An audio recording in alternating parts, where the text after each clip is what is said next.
सर्व पत्रकारांचे मी स्वागत करतो। राष्ट्रवादी काँग्रेस पक्षाच्या वतीने शरद पक्षाच्या वतीने आपल्या सर्वांचे स्वागत। नवी मुंबईमध्ये राष्ट्रवादीच्या वतीने पहिल्यांदाच आपल्याला पत्रकारांना समोर जायची वेळ आलेली आहे। खऱ्या अर्थाने आपल्याला सर्वांना माहिती आहे काय नवी मुंबईमध्ये सिडको असेल, महापालिका असेल, याच्यामध्ये प्रकरणग्रस्त असतील, माथाड्यांची घरं असतील कॉलनीतली, यांना जी सिडकोने नोटीस दिलेली आहे, गेल्या अनेक वर्षापासून हा प्रश्न या नवी मुंबईमध्ये लोकांना त्रास देण्याचा काम सिडकोच्या आणि महापालिकेच्या माध्यमातून होत आहे। आताच थोड्या दिवसापूर्वी किंवा महिन्यापूर्वी प्रकरणग्रस्तांवर सानपाडा असेल, घनसोली असेल, ऐरोली असेल, जो मूल प्रश्न आहे गेल्या अनेक वर्षापासून त्यांच्याकडे दुर्लक्ष करून त्यांच्यावर घरावर आठवड्या मारण्याचं काम सिडको आणि महापालिका करते। आणि ह्याच विषयावर आमचे अध्यक्ष नवीन झालेले राष्ट्रवादी काँग्रेस पक्षाचे शशिकांत शिंदेनी ज्यावेळी पहिल्यांदाच नवी मुंबईमध्ये आल्यानंतर त्यांचं स्वागत करताना आम्हाला आदेश दिला की सांगितलं माझं स्वागत न करता या नवी मुंबईमधल्या असणाऱ्या समस्या महापालिकेच्या आणि सिडकोच्यावर आपण एक मोर्चा काढू आणि जेणेकरून या नवी मुंबईतील जनतेला आपण प्रश्न सोडवण्यासाठी प्रयत्न करू। सरकारच्या माध्यमातून अनेक नेत्यांनी आपापल्या परीने फक्त घोषणा केली, पण ते घोषणांचं रूपांतर खऱ्या अर्थाने कागदावरच राहिला, तो कधी अंमलात आलाच नाही। आणि म्हणूनच हा आम्ही आवाज उठवण्याचा ठरवलेला आहे। 4-5 दिवसापूर्वी पावसाळी अधिवेशन झालं, त्याच्यामध्ये शशिकांत शिंदे साहेबांनी आवाज उठवला, पण उत्तर देताना मंत्री महोदय म्हणाले की याच्यावर आपण चर्चा करू। म्हणजे दातूर मातूर उत्तरं दिली। ठाम असं याच्यावर निर्णय देण्यासाठी कुठलाही मंत्री, कुठलाही आमदार पुढे येत नाही, सत्ताधारी। याचं कारण काय हे आमच्या सारख्याला म्हणजे प्रश्न पडणार आहे। कारण ज्या नवी मुंबईमध्ये प्रकरणग्रस्तांच्या मतावर आपलं राज्य आणि निवडून येण्याचं काम करण्याचं केलं फक्त, पण ह्या प्रकरणग्रस्तांच्या नोकऱ्या असतील, त्यांची घरं असतील, 12.5% देतो, पण त्या कागदावर 12.5% नाही, त्याच्यामध्ये पण कमतरता केली। हे सिडकोला आम्ही विचारायला गेल्यानंतर ते सांगतात तुम्हाला गोगावर दिला, गार्डन दिला, पण हे देत असताना ज्यावेळी नवी मुंबई विकासात जमिनी घेतल्यानंतर ज्यावेळी एखादी सिटी डेव्हलप करत असते त्यावेळी रोड, गार्डन, तलाव या सुविधा देऊनच लोकांना बिल्डर असायचे त्याला प्लॉट देतात।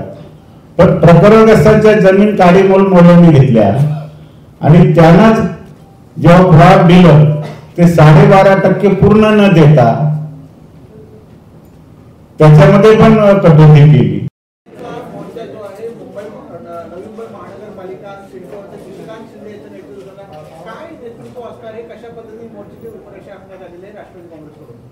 राष्ट्रवादी काँग्रेसच्या वतीने अध्यक्ष शशिकांत शिंदे साहेब यांच्या नेतृत्वाखाली सिडको आणि महापालिकेवर मोर्चाचा उद्देश आहे की अनेक वर्षापासून गरजेपोटी बांधलेली घरं अद्यापर्यंत अधिकृत होत नाही, त्याच्यावर GR येते, पण त्या GRवर अनेक त्रुटी आहेत। त्याच्यावर सरकारला आम्ही त्याच्यावर सांगितलेले या त्रुटीमध्ये जे बदल करा आणि जेणेकरून सामान्य शेतकऱ्यांना जो जमिनी गेलेल्या आहेत, खास करून प्रकरणग्रस्तांना, त्यांना त्याचा फायदा होईल।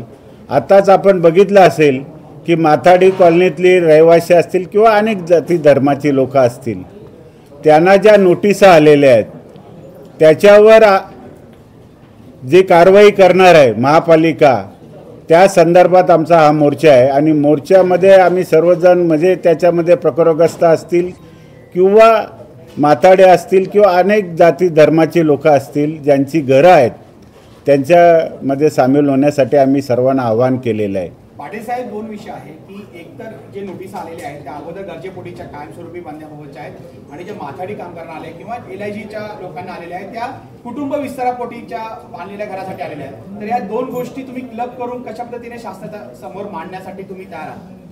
नाही, तेच आता तुम्हीच त्याचं उत्तर सांगितलं की ज्या गरजेपोटे आम्ही कुठल्या याच्यावर सांगतो का, ज्यावेळी आमच्या जमिनी घेतल्या होत्या तेव्हा आमचे आईवडील होते, आज आमची मुलं झाली, मग एक बाजूला घर बांधलेलं आहे आणि ते घर बांधत असताना तो एक आमचा गरजेपोटी बांधलेला घर आहे, मग तो कायमस्वरूपी करण्यात यावा। त्याच धर्तीवर म्हणजे त्याच्यावरती घर असून त्याची ती जागा पण आमच्या नावावर असायला पाहिजे। आज सिडको काय करते, आम्हाला एखादं घर देताना आमची ती जागा आमच्याकडे राहत नाही, फक्त 99 वर्षाचा करार राहतो, मग ती जागा आमच्या नावावर असली पाहिजे असा एक आम्ही शासनाला हे केलेलं आहे। दुसरी गोष्ट, माथाड्यांच्या बाबतीत किंवा LIG बाबतीत जे तोच प्रश्न आहे, म्हणजे त्यांना सिडकोनी दिलेली घरं आणि त्याच्यावरती केलेलं बांधकाम म्हणजे ते एक प्रकारे गरजेपोटीच बांधलेलं आहे। त्यांची मुलं मोठी झाली आणि त्यांना हे केलं। आम्ही त्यांना तेच सांगतो की याच्यावर तुम्हाला जर एकतर त्याच्यावर तुम्ही जसा आता मगाशी तुमच्याच पत्रकारामधून आला काय, अनेक ठिकाणी बॅनर लागलेले, 4 FSI केले, सर्व एकत्र क्लब झाले तर त्याच्यावर 4 FSI देऊ। आम्ही पण तेच सांगतो, जर आमचं तुम्हाला तुमच्यापेक्षा जास्त काय केलं असेल याच्यातनं काय मार्ग काढता येते FSIच्या बाबतीत किंवा काय आर्थिकदृष्ट्या याच्यावर काय मार्ग काढता येईल आणि ते कायदेशीर करा, हा आमचा मेन मुद्दा आहे। साहेब, कुठेतरी दोन्ही आमदार नवी मुंबईतले आहेत ते कुठेतरी फेल ठरत आहात म्हणून तुम्हाला आज रस्त्यावर उतरावं लागतंय या संदर्भात? मला खऱ्या अर्थाने आपल्या माध्यमातून सांगायचं आहे की मला याच्यातनं कुठलं राजकारण करायचं नाही। हा प्रश्न जनतेनेच किंवा स्वतःनी त्यांना तो विचारावा, कारण अनेक वर्ष गाववाले बोलतात की आमचा प्रश्न सुटला नाही, अनेक वर्ष LIGमध्ये राहणारे लोक आमचा प्रश्न सुटला नाही, मग याच्यावरनं काय ते तुम्हीच समजा। संदीप नाईक जे तुमचे उमेदवार होते विधानसभेला गत निवडणुकीमध्ये, ते या मोर्चामध्ये सामील होणार आहेत की नाही?